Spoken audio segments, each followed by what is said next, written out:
demuestra demuestra la fragilidad de un gobierno que nació débil, más allá del apoyo popular, eh, y que en el ejercicio del poder no demostró, por lo menos hasta ahora, una pericia política para poder llevar adelante sus reformas. Obviamente, hay reformas que son vinculadas al poder ejecutivo y que nadie va a poder más que controlarlo desde el Congreso, eh, pero hay otras reformas que sí o sí necesitan el Congreso, en este caso la ley bases o el DNU, el mega DNU, que necesita no ser rechazado por el Congreso, y cada vez que el gobierno tuvo que gestionar con otros, sea diputados, senadores, sindicatos, gobernadores, tuvo hasta ahora dificultades. ¿Dificultades graves? No, porque en definitiva el Congreso no volteó el DNU, el Congreso sigue debatiendo la ley bases,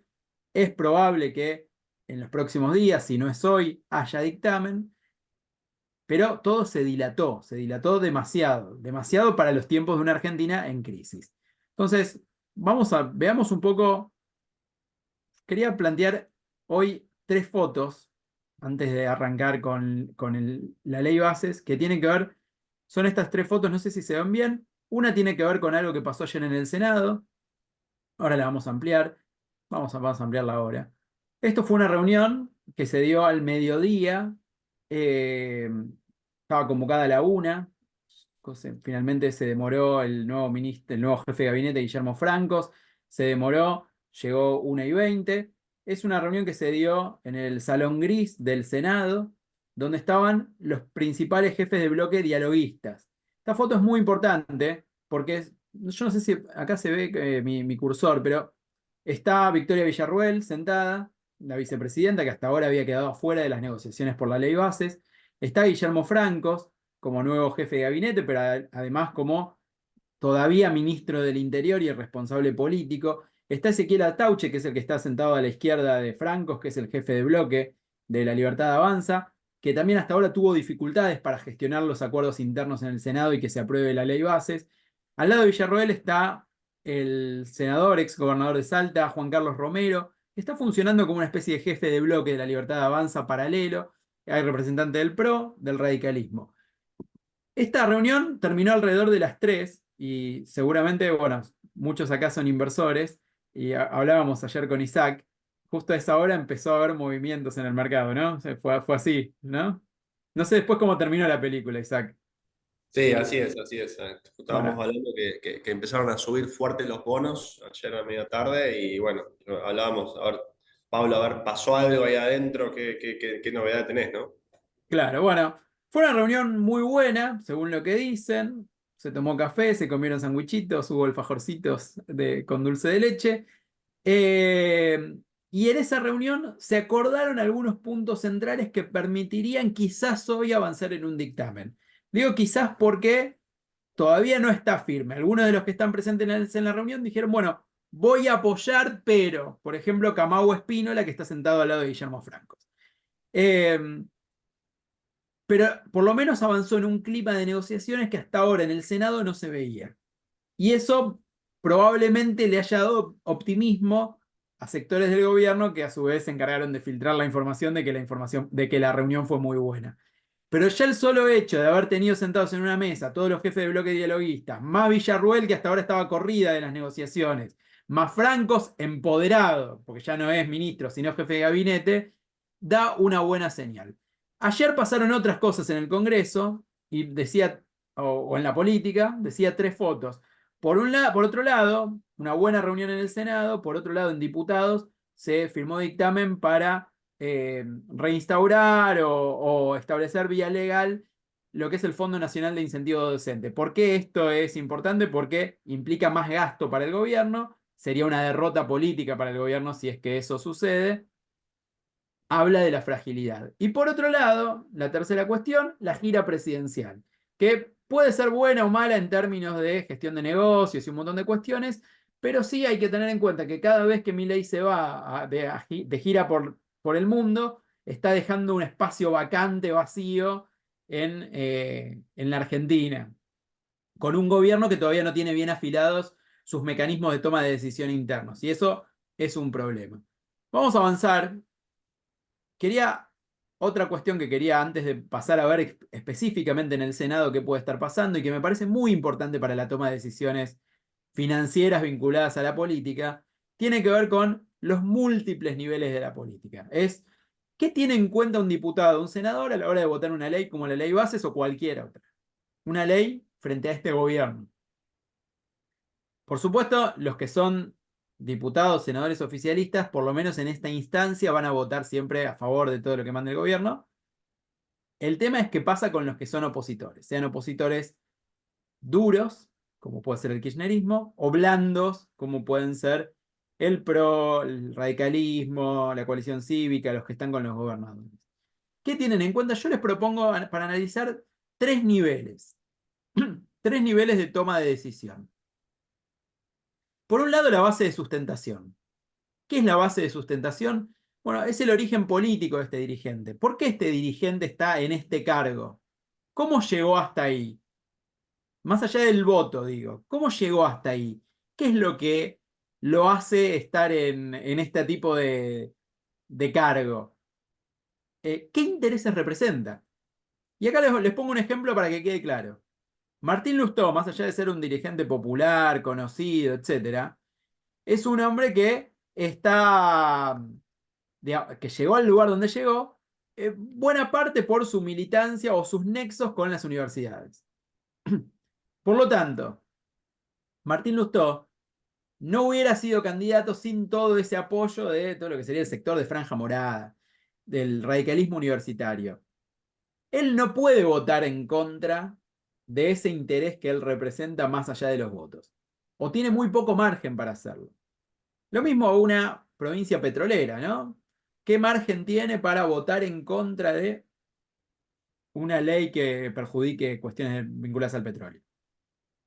O cuando fue la 125, ¿qué margen tenía un senador de la provincia de Córdoba para votar en contra de los intereses de un sector de su provincia? Punto uno. Punto dos, el territorio. ¿Qué necesidades tiene su territorio? ¿Qué necesita de guita, de obra pública, de política pública, de un hospital, de una escuela? En los últimos días se decía que, medio irónicamente, que la senadora por Río Negro vendió su voto en la ley Bases a cambio de una rotonda en su pueblo. Es un poco exagerado esto. Pero bueno, siempre entran estas cuestiones en las negociaciones. Lo mismo los senadores por Tucumán, que no responden al gobernador, pero una de las senadoras es esposa del intendente de una localidad muy importante de la provincia de Tucumán. Bueno, todo eso juega. Entonces, punto uno, cuando hablamos de territorio, ¿qué necesidades tiene el territorio? ¿Lo gobierna su partido político o no? No es lo mismo. Si el senador es un opositor a su gobernador, bueno, se sienta y vota de acuerdo a su ideología, a su conciencia, a lo que se le cante. En cambio, si el que gobierna es su partido político, bueno, ahí tiene responsabilidad porque el gobernador le dice, mirá, yo necesito fondos para las obras públicas. Me redujeron el 50% los fondos por fuera de la coparticipación, me redujeron el 50% los fondos que manda habitualmente el Ejecutivo. ¿Cómo hago? ¿Cómo cierro mis cuentas? Escúchame, no es tan grave, vota esto. Tercer punto, la relación con su gobernador, porque por más que sea una persona de su mismo partido político, tenés casos como por ejemplo en Tucumán, donde en el Senado Juan Mansur es del mismo partido que el gobernador Jaldo, pero están enfrentados políticamente. Entonces, bueno, ¿por qué le voy a votar a Jaldo una ley que le sirve para fondos para él que después lo va a usar para la campaña? Preguntas que están dando vuelta. Y la última cuestión, no menor, especialmente en este contexto, es la opinión pública. ¿Qué dicen las encuestas sobre la ley? En este caso, la ley base. Puede ser otra, ¿eh? Puede ser incluso la ley del aborto. ¿Cómo está el gobierno nacional en los sondeos?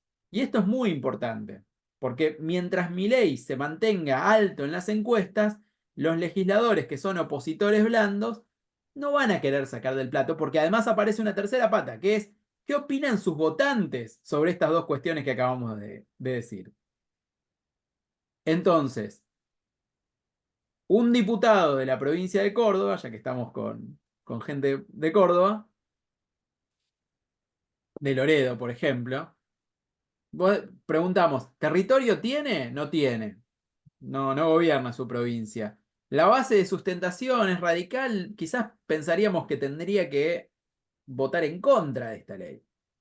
Además es aliado de Lustó también, vinculado a las universidades. Ahora, ¿qué opinan los votantes de Córdoba sobre el gobierno? Y el diputado de Loredo quiere ser gobernador en algún momento. Entonces, ¿por qué se va a enfrentar contra sus propios votantes que votaron a Milei en función de algún otro interés, el territorio, las otras cuestiones que estamos hablando? Estas tres cuestiones se entrecruzan permanentemente en la cabeza de los tipos. Entonces, nunca es lineal la votación. Nunca es lineal. Puse estas tres. En otro contexto puede haber otras. Vamos a seguir adelante. El gobierno decide desconocer este entramado. Y ahí me parece que esto es muy importante para entender por qué hasta ahora la ley no salió. El gobierno en una primera instancia pensó que cerrando con los gobernadores iba a poder tener cerrados a los diputados. Y lo que se dio cuenta en diputados fue que cada diputado es cacique de su territorio, de su espacio, y que cada diputado quiere mantener su cuota de poder. En algunos casos, vuelvo para atrás, en algunos casos el territorio pesó más y en otros pesó más la base de sustentación. O en otros pesó más la opinión pública. Entonces, el gobierno primero decidió desconocer este entramado cuando la ley se debatió en diputados. Y después decidió desconocer este entramado cuando pasó al Senado. Y ahí dijo, sí, se aprobó en diputados, inmediatamente se aprueba en el Senado y firmamos el Pacto de Mayo. Y eso no pasó porque cuando llegó al Senado, los senadores, por ejemplo, pongo un ejemplo, el senador Mayans, más allá de que es un senador opositor y va a votar en contra, dice, no, hermano, está desde 2001 en el Senado. Estoy hace 23 años en este lugar. Vos me vas a decir a mí cómo tengo que votar. Primero que pasen las comisiones, primero que escuchemos a los expositores.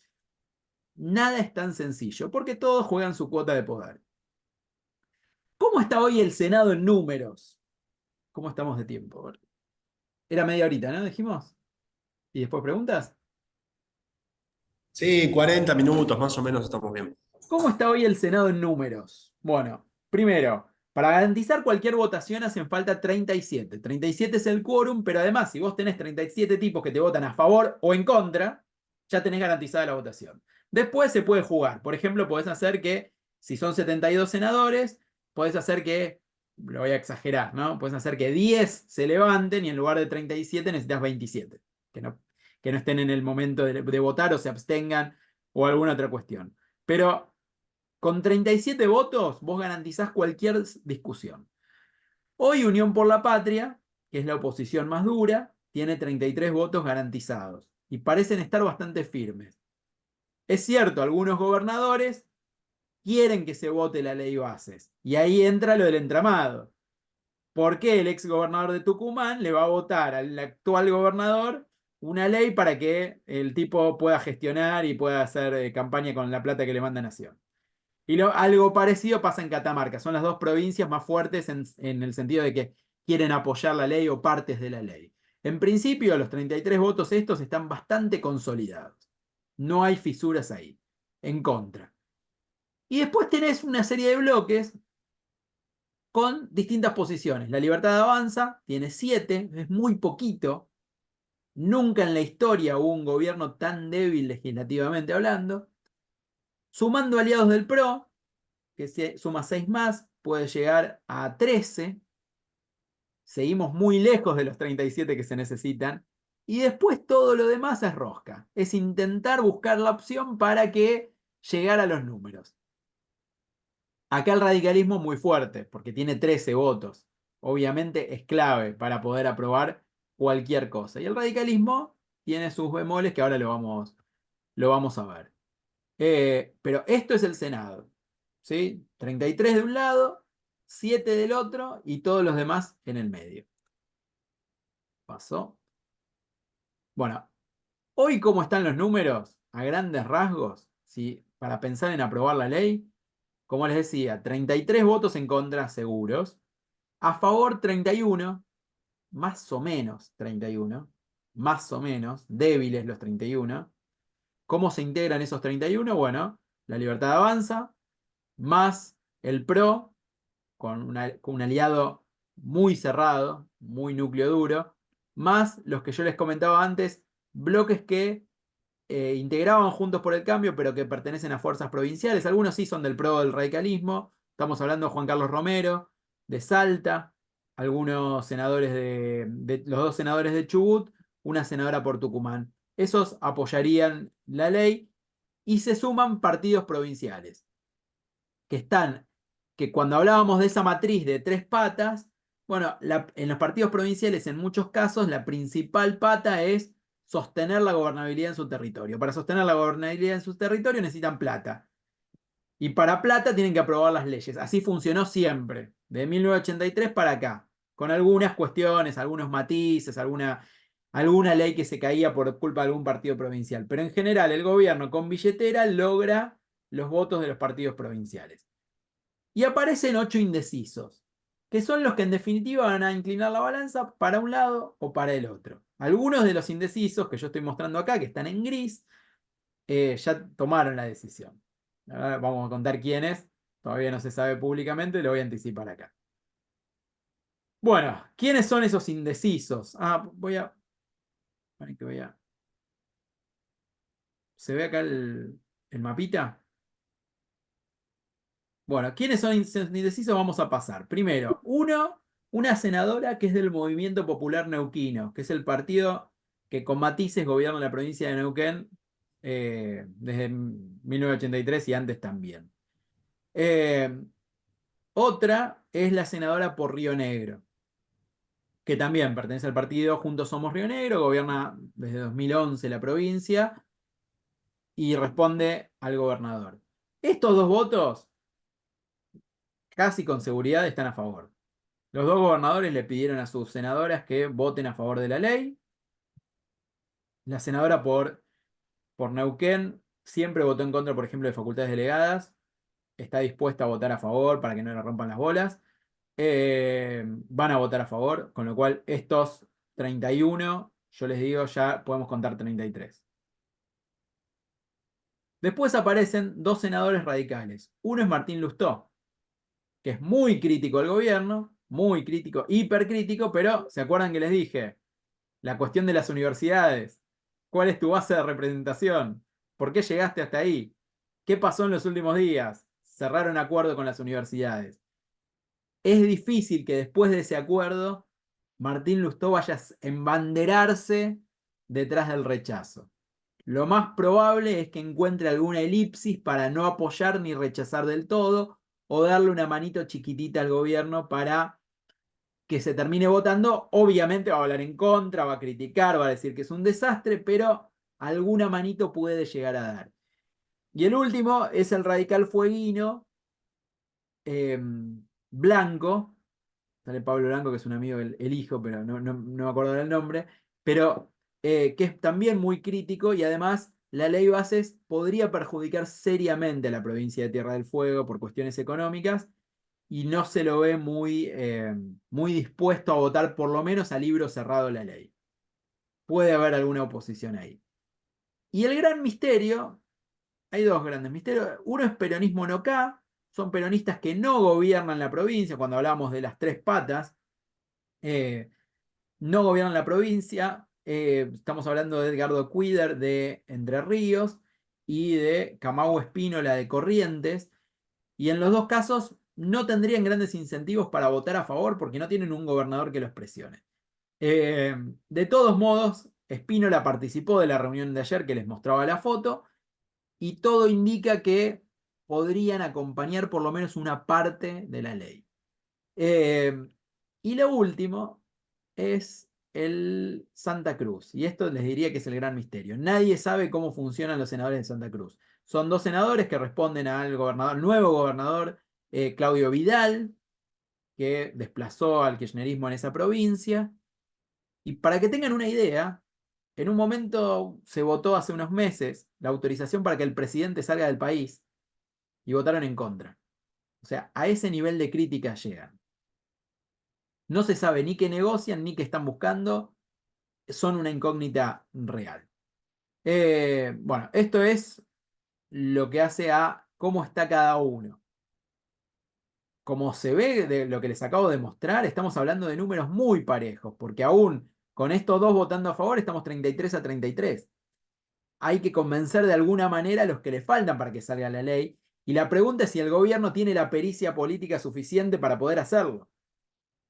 Que esa es la gran duda que está dando vuelta, porque hoy es la ley base y mañana es otra cosa. Y si se sanciona, ¿en qué términos? ¿Con qué cambios? ¿Va a tener que volver a diputados? Bueno, eso ahora lo vamos a ver. Eh, ¿Para en qué cambio? Eh, Perdón, ¿eh?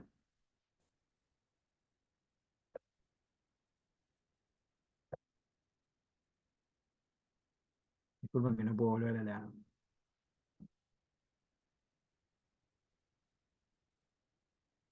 Ahí está.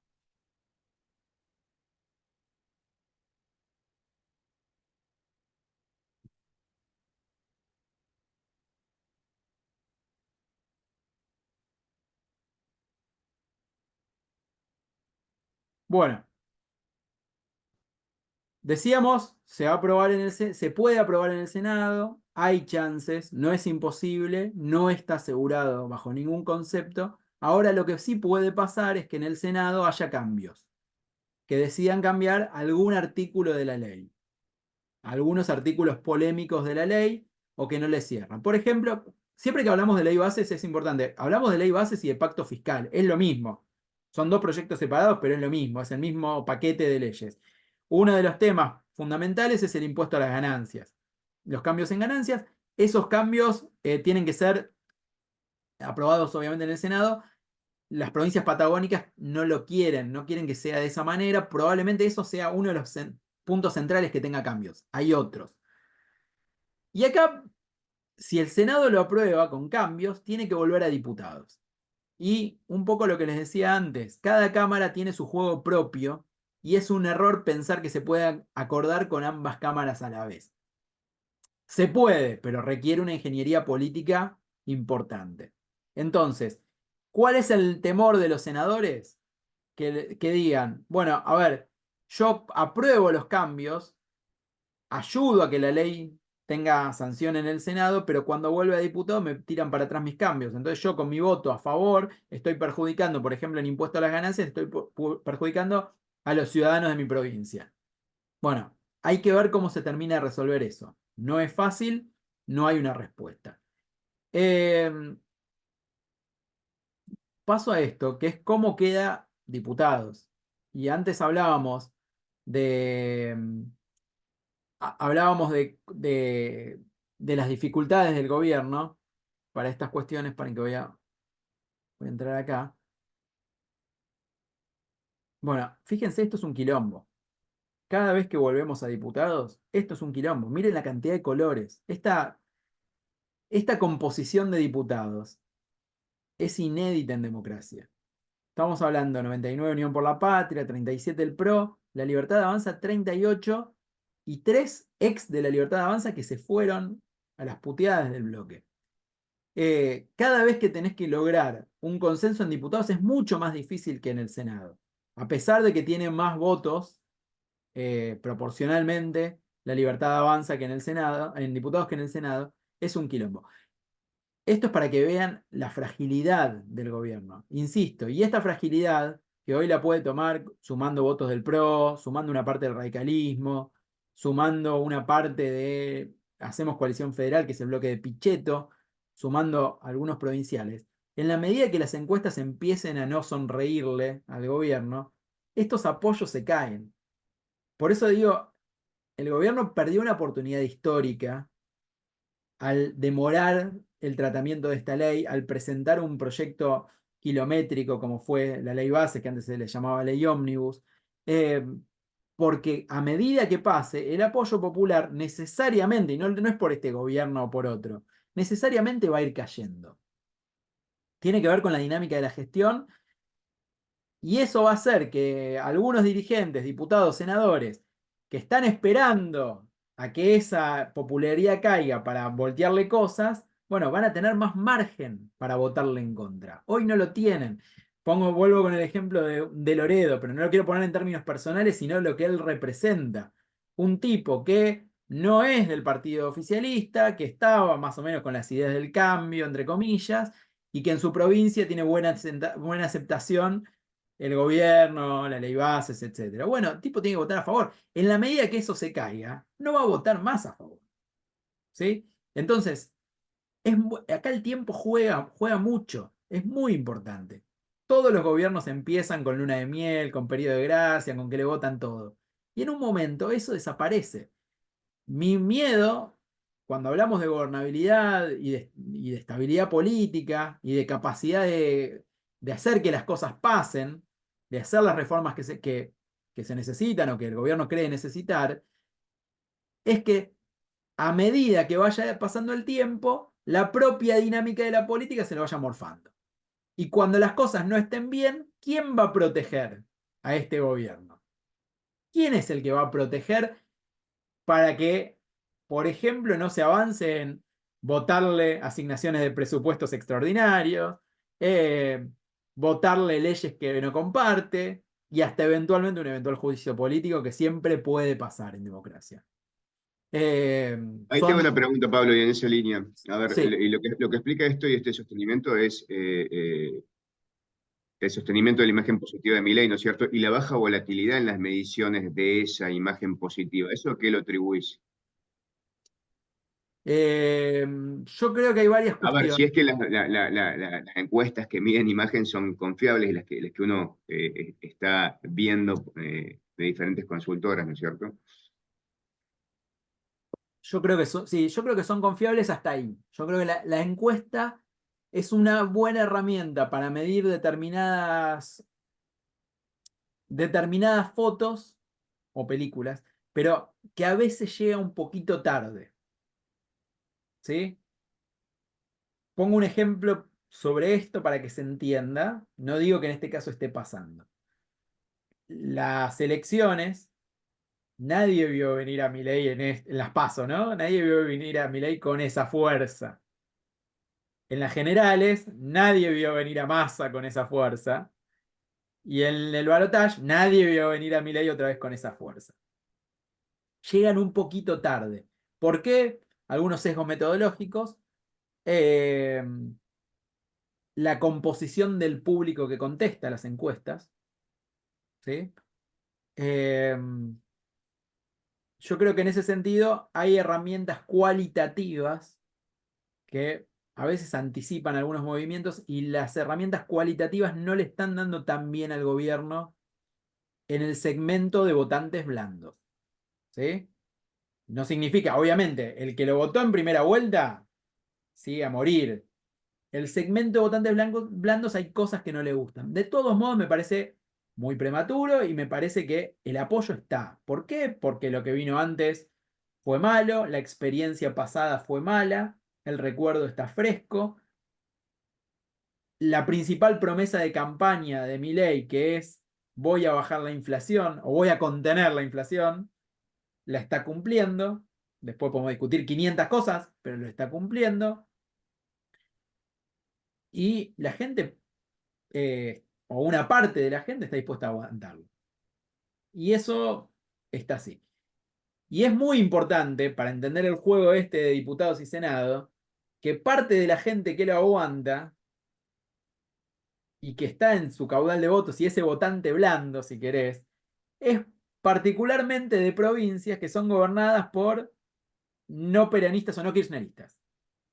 Entonces vos tenés, porque vos sabés que al kirchnerismo no lo pueden convencer para aprobar estas leyes, pero a los otros sí. Entonces vos tenés Córdoba, Mendoza, Santa Fe, Ciudad de Buenos Aires, que en diputados, no hice el mapa por provincia, pero en diputados son muy fuertes esas provincias. Y el peso de los gobernadores eh, es relativo, pero es fuerte también. Entonces, entre que las encuestas le dan bien, ¿por qué vamos a votar en contra?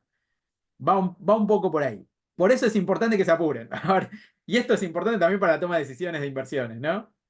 Que si estas cosas no pasan rápido, no van a pasar nunca. Mm. Eh, yo he discutido con libertarios a morir Para mí fue un error total haber presentado esa ley ómnibus. Porque la... Porque si hubieran presentado una ley corta el 11 de diciembre, no había margen para no votarlo. Que tuviera delegación de facultades y 3 boludeces más. No había margen para no votarlo. Ahora, en el medio metiste la toga de los jueces. Entonces eso te permite estirar los tiempos indeterminadamente. ¿Se acuerdan de la toga de los jueces?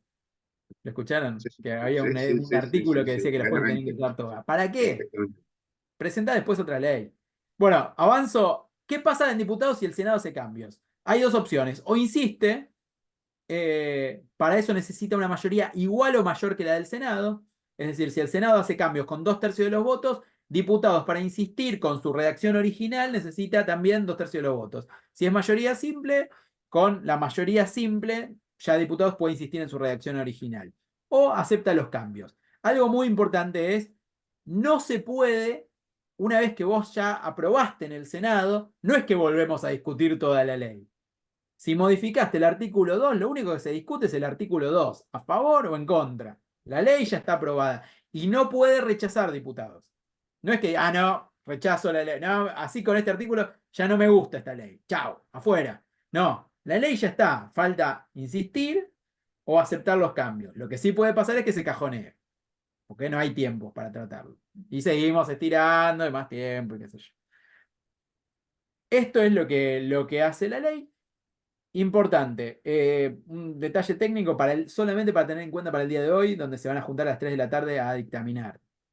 Se necesitan 9 firmas en cada una de las comisiones para poder tener dictamen. Una vez que el dictamen está, si es que hay, eh, hay que esperar 7 días para que pueda ser votado en el recinto del Senado. Esto es reglamentariamente.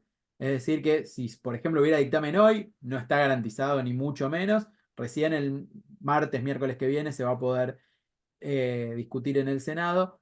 Con estos tiempos yo veo muy difícil que la ley bases esté antes de fin de junio, porque encima hay unas semanas que tenemos feriados. Y ya saben, el Congreso en los feriados es medio complejo. Salvo que Mm. tengas una mayoría muy fuerte para imponer tus cosas que no la tienen. Bueno, las últimas dos cosas para tener en cuenta del marco general. Primero, así está el país. La heterogeneidad de provincias y gobernadores es inédita en democracia. Yo, a ver, lo abro para que se vea. Digo, para repasar esto. Me queda medio. A ver, ¿se ve bien? Se veía mejor antes, me parece. Vuelvo acá. Eh, los amarillos son del PRO. Los rojos son radicales. Los peronistas son muy pocos, como ven, peronistas kirchneristas. Y todo lo demás partidos provinciales de estos que con billetera los podés ir acomodando. Eh, Nunca hubo esto. Es quizás el mejor escenario posible para un gobierno no peronista si hiciera bien las cosas. Pero bueno, hasta ahora no está demostrando querer meterse en ese juego y eso es un problema muy grave, muy importante para la gobernabilidad. Veremos si con este cambio de gabinete hay cambios en ese sentido, con el ministro más político haciéndose cargo de todo, con las dificultades que pueda tener. Bien, A eso hablamos iba mucho una de... pregunta, Pablo. Perdón, Sí. a eso iba una pregunta mía. ¿O crees que este cambio de gabinete obedece más a esto o tiene que ver con todos estos comentarios de espionaje interno y demás que hay? ¿O las dos cosas? ¿Acelerar tiempos o que hubo ruido interno? A ver, ojalá que sea lo primero. Voy a ponértelo en esos términos. Ok. Pero ¿por qué te digo ojalá? Porque lo que estaba pasando era muy grave, como para que no hubiera reacción por parte del gobierno. O sea, de verdad no había gobierno. Voy a pasar a la siguiente filmina y espero contestártelo con esto. ¿Qué otros protagonistas son claves para la gobernabilidad? Y el primero es el gabinete. Y pongo la figura de Karina Milei, cuyo rol todavía no está 100% claro a veces. ¿Y por qué te decía esto de que es muy grave lo que estaba pasando? Desde mi punto de vista, con experiencia de haber vivido desde 2001 para acá, compartido con todos los gobiernos y haber hablado con todos. El nivel de descontrol que hay hacia adentro es total. Eh, no, sacando la cuestión económica, donde sí vos tenés a un Caputo que te puede gustar o no gustar, pero gestionando codo a codo con Milei y tomando decisiones todos los días, tenés todo el resto del gobierno que está paralizado. Y eso es un problemón. Porque desde un punto de vista económico es verdad, vos tenés a alguien que te controla la economía. Bien, mal, insisto, no estoy haciendo ese debate. Ahora, pongo un ejemplo concreto. Hace unos meses lanzaron unos vouchers educativos, no sé si los vieron, para ayudar a alumnos de escuela privada. Fue un desastre, no lo pudieron implementar. Y vos me podés preguntar, che, ¿y eso qué tiene que ver con las inversiones y con lo que estamos hablando nosotros acá? Mientras acá funcione más o menos la economía, baja la inflación, mejoran los bonos. Claro, pero ahí te aparece otro factor, que es el segundo que estoy poniendo acá, que es la calle. Si vos no podés lograr contener socialmente a la gente, sea a través del programa de voucher, a través de los aumentos de sueldos que no firman no homologan las paritarias, no se sabe por qué. Pues si hubiera un motivo, ok, pero no parece un motivo claro. Si vuelan funcionarios todos los días y tampoco sabemos por qué, y no se gobierna, es muy difícil contener la calle. La calle, hablo de actores formales como la figura que estoy poniendo acá en pantalla, de Pablo Moyano como emblema de la calle, movimientos sociales, pero también la gente, ¿no? La gente que dice, a ver, yo mando a la escuela privada, me prometiste que iba a tener un voucher para estos meses difíciles y no me lo pudiste dar. Y la tercera cuestión son los aliados. Pongo a Macri como ejemplo. Bueno, ¿hasta cuándo lo van a sostener? Es la gran pregunta. Una opción es, bueno, las encuestas, mientras le sonríen las encuestas. ¿Qué otras cosas necesitan los aliados para poder seguir siendo aliados? ¿Necesitan plata? ¿Necesitan cargos? ¿Necesitan tener espacios de poder? ¿Qué necesitan? ¿Estás dispuesto a dárselos o no? ¿Y por qué no estás dispuesto? ¿Porque estás construyendo tu propio espacio de poder? Ok. ¿O porque, no sé, porque estás en otra? Y esa es la gran pregunta que está dando vueltas. Me parece que es para tener clave. Bueno, conclusiones y abro preguntas. Uno, la Argentina atraviesa un esquema de fragmentación política desconocida hasta ahora. Estamos transitando esto. Hasta ahora siempre hubo un partido que ordenaba fuerte y otros que trataban de hacer lo que podían. Bueno, ahora esto es un quilombo. Una. Dos, la opinión pública es cada vez más volátil acá y en el mundo. La gestión del gobierno depende de que pueda sostener las expectativas. Sostiene las expectativas, va a poder tener bajo control a otros actores de poder. No la sostiene, agárrate. El gobierno no tiene un interlocutor único en la oposición y en los actores para negociar. Todo está muy fragmentado. Eso puede ser una oportunidad o una amenaza, porque tenés que negociar con 500 y entregarle cosas a 500. Pero a la vez también es más fácil. A Menem, por ejemplo, le sirvió tener un interlocutor, que fue Alfonsín. Bueno, logró reformar la Constitución. Eh, Macri, con algunos interlocutores, por ejemplo, en el primer periodo con Massa, pudo generar cosas. Bueno, no sé, habrá que ver qué pasa con eso. Esto es imposible tener instancias como el Consejo de Mayo, que Milei anunció que iba a ser un consejo para consensuar leyes, que iba a haber un representante de diputados, uno del Senado y uno de gobernadores. Con esos mapas que acabo de mostrar, con 550.000 colores, ¿cómo vas a hacer con un representante? Es imposible. Y dejo esta llavecita última, imposibilidad material de que la ley va a cesar antes de fin de junio. Salvo que haya un acelere muy importante, lo veo difícil con la cantidad de feriados, etc.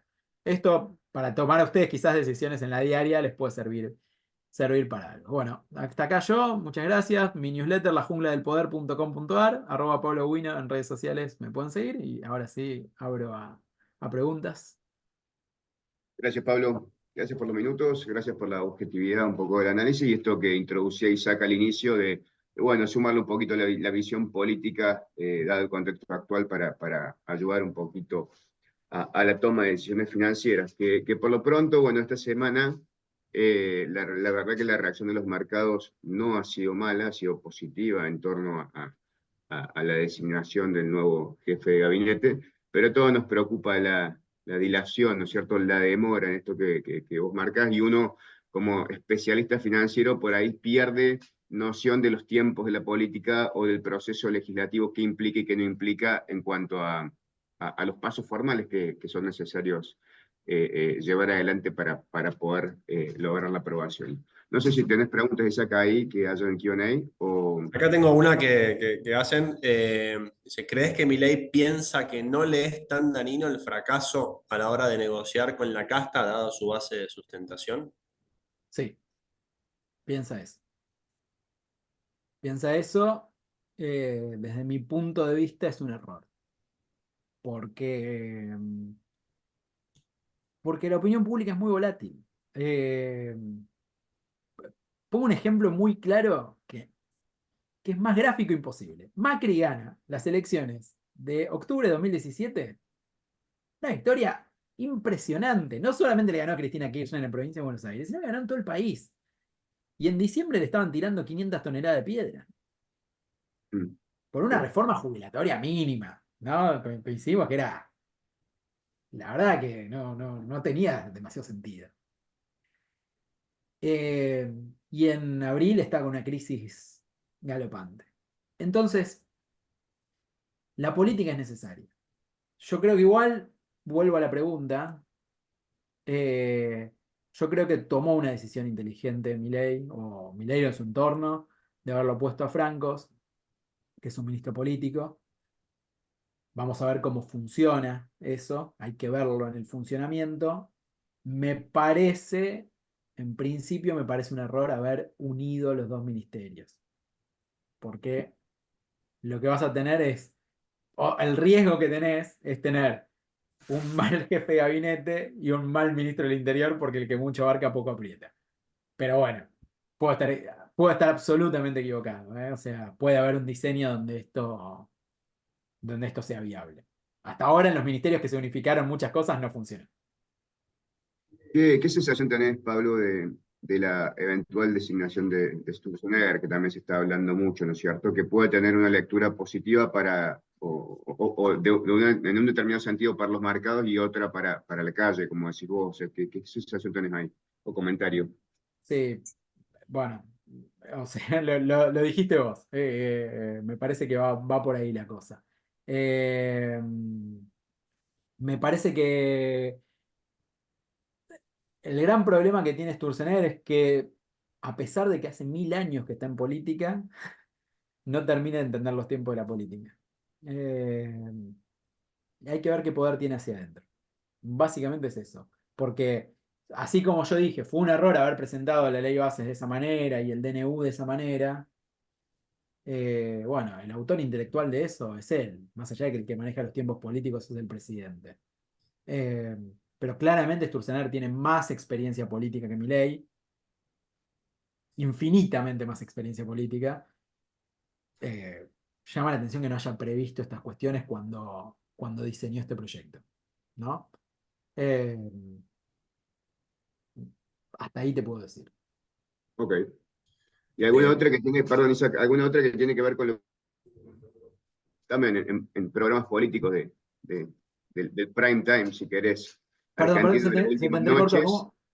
No, no, Repetime. alguna otra pregunta que tiene que ver con preguntas o análisis que hacían mucho colega tuyo, digamos, en los últimos programas periodísticos, tiene que ver con algunos ministros que por ahí están muy firmes y algunos que por ahí se cuestionan y se mencionó un poquito el rol del ministro de Justicia eventualmente. ¿Tenés algún comentario ahí para hacer? No, hay rumores dando vueltas de que hubo ahí cortocircuitos. Yo no pude, honestamente no pude chequearlos. Eh, sí te puedo decir que dentro de lo que es el caos del gobierno, desde mi mirada y de lo que yo puedo acceder, no está funcionando mal ese ministerio. Lo Ok, único lo único que te puedo decir. Me parece que justicia, seguridad, eh, y economía, insisto, no desde el contenido de lo que estén haciendo, dejando de hacer, sino que realmente haya ministros a cargo del orden. que estén tomando decisiones. Sí. Lo que me Ok. preocupa en algunos ministerios, y acá puedo meter el Ministerio de Justicia, es el tema de los recortes, no sé si esto es de interés de ustedes, pero de los recortes de la masa de gente, ¿sí? Porque se está viendo un deterioro en la capacidad de intervención del Estado, que obviamente no quieren que intervenga el Estado, pero bueno, es lo que hay, es lo que está en este momento, y está faltando gente que tome decisiones y hacia abajo digamos, los empleados que puedan hacer lo que tienen que hacer. Y eso te diría, hay dos ministerios donde está pasando fuertemente, que es justicia y capital humano. En muchos casos, y esto también hay que decirlo, muchos rumores de salidas tienen que ver con intereses propios que se están tocando en cada uno de esos ministerios.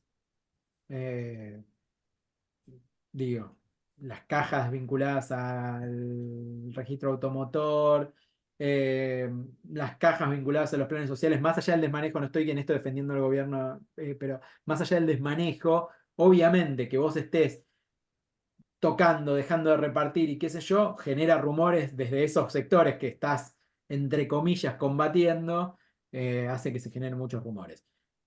Por eso yo a esto me parece que hay que darle tiempo. Pablo, nos preguntan cómo ves la falta de involucramiento de Milei en la diaria, ya que bueno, ni siquiera preside las reuniones de gabinete. Y me parece esto se debe conciliar un poco con los cambios de gabinete de allá, ¿no? Vuelvo a esta, vuelvo a esta filmina, el gabinete. Me parece que es para lo preocupante. Me parece que es para preocuparse. Porque hasta el lunes no tenías conducción en muchas áreas, en demasiadas áreas. Entonces, es un problema. Probablemente no. Milei conduce la economía. Y eso está muy bien. Muy bien. Ayuda muchísimo a la economía. Digo, para bien o para mal, insisto, sin juicio de valor. Pero ayuda a saber que el presidente está a cargo del principal problema del país. Ahora, todo lo demás no interesa. Y es un problema porque yo vuelvo al ejemplo este de los vouchers. Eh, Porque el presidente, no sé si se acuerdan, lo anunció 2 semanas antes que la ministra lo anunciara, después no hay seguimiento. La realidad es que el Estado necesita estar encima todo el tiempo, mover expediente. Eso casi prácticamente diría que el presidente o el que lidera, jefe de gabinete, lo que sea, es un tipo que está moviendo el expediente. Imagínenselo con la carpetita, ya no existe más eso, pero no importa, para que se entienda. Y llamar, ¿y qué pasa con esto? ¿Y qué pasa con lo otro? Milei no tiene ese conocimiento y no le interesa. Lo peor es que no le interesa.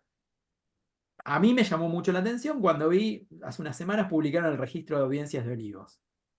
Milei prácticamente no va a la Casa Rosada, va 2 veces por semana, no tiene agenda oficial de ningún tipo. Todos los días nosotros recibimos los periodistas las agendas. La agenda prácticamente, los únicos dos que tienen agenda del ministerio son el de comunicación Serelinili y Adorni. El presidente no tiene ninguna actividad, solamente las actividades que hace en el exterior o algún acto muy puntual. Yo dije, bueno, tendrá muchas reuniones privadas. Y cuando saltó eso a partir de un pedido de información pública, vimos que no tiene reuniones. Es un problema eso. Y es un problema desde la gestión y es un problema también desde el encierro que pueda llegar a tener el presidente encerrado sobre sus propias ideas o sobre sus propios vínculos cercanos. Eh, Nada, me parece que es algo para seguir de cerca. Incluso cuando se hablaba del diario Irigoyen, ¿se acuerdan? Ahora no tenemos más diario, pero tenemos la tweet list, el feed. Es un problema eso. Pablo, ¿cómo crees que sigue por un lado el PRO para adelante? Y en relación al peronismo, ¿ves que se pueda producir algún otro quiebre bueno, mirando otros partidos, ¿no? Eh, bueno, el PRO ahora está con su propia interna, va a tener dificultades para resolverlas. Va a haber una pelea sobre si quedar absorbido por la Libertad Avanza o mantener su independencia. Macri está liderando la posibilidad de la independencia.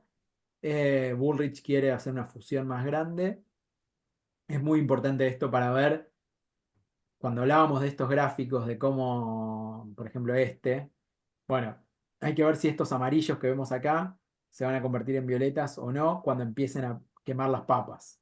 Eh, por eso es importante lo que pueda pasar ahí. Todavía es una discusión que está muy abierta.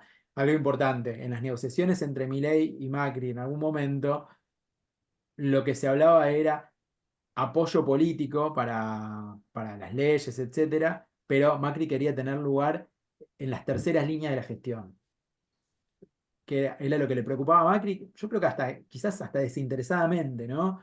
Esta cosa de me preocupa que el cambio no se va a materializar si no hay alguien que lo gestione. Y Milei no le dio bola, por lo menos hasta ahora. Y el peronismo no tiene mucho margen. Las dos provincias que se pueden llegar a quebrar son Catamarca y Tucumán. Tucumán ya se quebró. Vamos a ver por cuánto tiempo. Catamarca tiene muchos intereses vinculados a la minería, que lo hacen estar necesitando leyes vinculadas a las inversiones, etcétera. Puede haber ahí alguna cosita, pero más que nada en diputados, no en el Senado. Y el otro siempre es una incógnita que pasa con Santiago del Estero, que siempre Zamora es un nombre que se va acomodando. Pero bueno, no hay mucho margen para más quiebres, me parece. Bárbaro. Bueno, no tengo más preguntas de mi lado, no sé vos, Iván. No, creo que estamos bien y para ser respetuosos con el horario, agradecerte, Pablo. La verdad Por favor. que se agradece nuevamente, como decía recién, la objetividad. Creo que es importante cada tanto hacer un zoom de lo político y el eventual impacto que pueden tener los mercados. Hay una frase que se usa mucho, que escuchamos mucho nosotros, que es que en mercados subdesarrollados el 70-80% pasa por lo político, el 20% por lo económico, a diferencia de lo que pasa en mercados desarrollados, que se mueven 80% por lo económico, 20% por lo político, ¿no es cierto? Creo que eso hace a la fragilidad que tienen los países desarrollados en sus procesos, en sus sistemas democráticos eventualmente.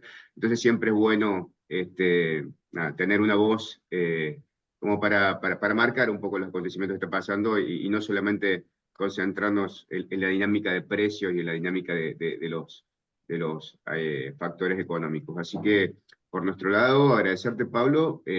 Seguramente te vamos a estar invitando nuevamente más adelante para continuar analizando todo este proceso y nuevamente gracias.